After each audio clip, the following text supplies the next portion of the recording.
आप देख रहे हैं डार्क फाइल्स। तो चलिए बढ़ते हैं आज की इस कहानी की ओर। बाइक से उतरने के बाद मेरे पास इतना भी वक्त नहीं था कि मैं अपने छोटे भाई को अलविदा बोल सकूं। मैंने तुरंत अपना सामान उठाया और स्टेशन के अंदर की तरफ जाने लगा। दरअसल ये भागा दौड़ी इसलिए क्योंकि मेरी ट्रेन को यहाँ से छूटने में अब बस 3 मिनट ही बचे हैं। मेरी परेशानी और ज़्यादा बड़ी इसलिए थी क्योंकि मुझे अभी टिकट भी कटवाना था। भागते भागते मैं सीधे टिकट काउंटर पर रुका। वहाँ मौजूद स्टाफ से अपने पते का टिकट बनवाया, मगर टिकट बनवाते बनवाते ही मेरी ट्रेन खुल गई और कुछ ही देर में ट्रेन ने प्लेटफॉर्म छोड़ दिया। हाथ लगा तो सिर्फ टिकट और निराशा, मगर अब किया भी क्या जा सकता था। स्टाफ से पूछने पर पता चला कि अब ट्रेन 2 घंटे बाद है।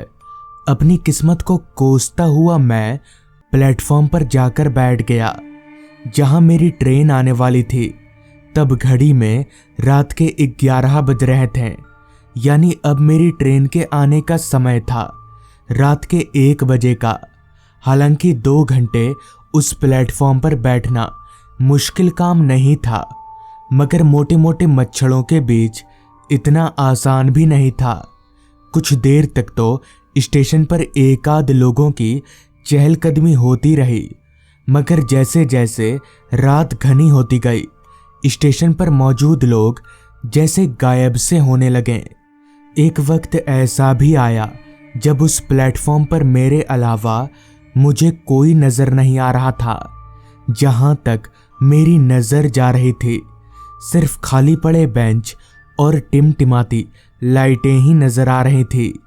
स्टेशन का ये नज़ारा मैं अपनी जिंदगी में पहली बार देख रहा था। अभी मैं बेंच पर बैठा ही था कि तभी मुझे ऐसा लगा जैसे किसी ने मुझे पीछे से आवाज लगाया हो।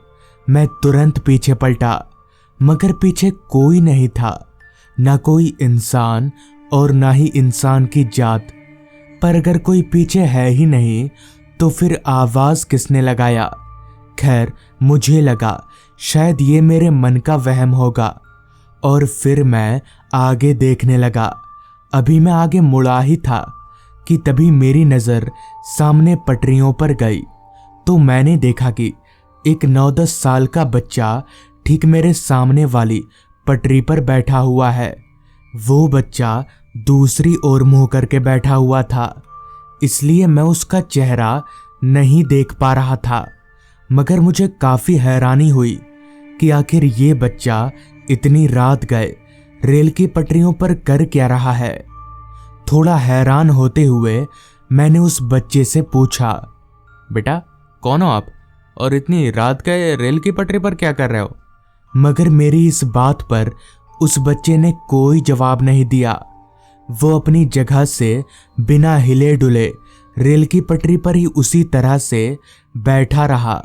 मुझे बड़ा अजीब लगा कि आखिर ये बच्चा मेरी बातों का कोई जवाब क्यों नहीं दे रहा, कहीं बहरा तो नहीं है।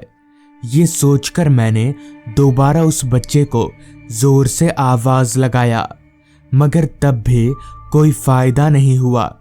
वो बच्चा मेरी ओर पलटा ही नहीं। आखिर में तंग आकर मैंने अपना मुंह बंद कर लिया और उस बच्चे पर से नजर हटाकर इधर उधर देखने लगा। थोड़ी देर इधर उधर देखने के बाद जब मैंने दोबारा उस बच्चे की तरफ देखा तो मेरे होश उड़ गए, क्योंकि अब उस जगह पर यानी उस रेल की पटरी पर कोई बैठा ही नहीं था। वो बच्चा वहां से गायब हो चुका था।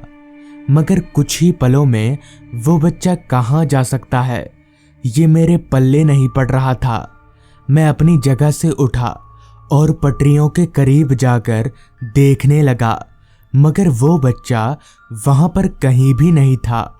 अभी मैं चारों तरफ उस बच्चे को ढूंढ ही रहा था कि तभी अचानक पीछे से मेरे कंधे पर किसी ने हाथ रख दिया।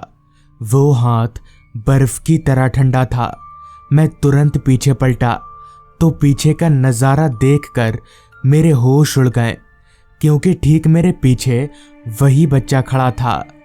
उसी तरह के कपड़े, उसी तरह का शरीर, बस फर्क इतना था कि अब उस बच्चे का सर नहीं था।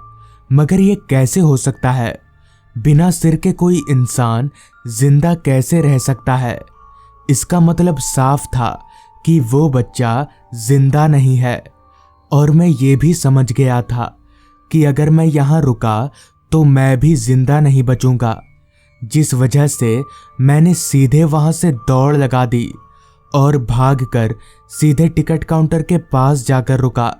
मगर वो सिरकटा बच्चा आखिर था कौन और मेरे पीछे क्यों पड़ा था, यह आज तक मुझे पता नहीं चल पाया। तो दोस्तों, ये थी आज की कहानी। अगर आपको ये कहानी पसंद आई हो तो चैनल को ज़रूर सब्सक्राइब कर लें। तो मैं आपका दोस्त आर्यन जल्द ही मिलूंगा आपसे ऐसी ही एक कहानी के साथ।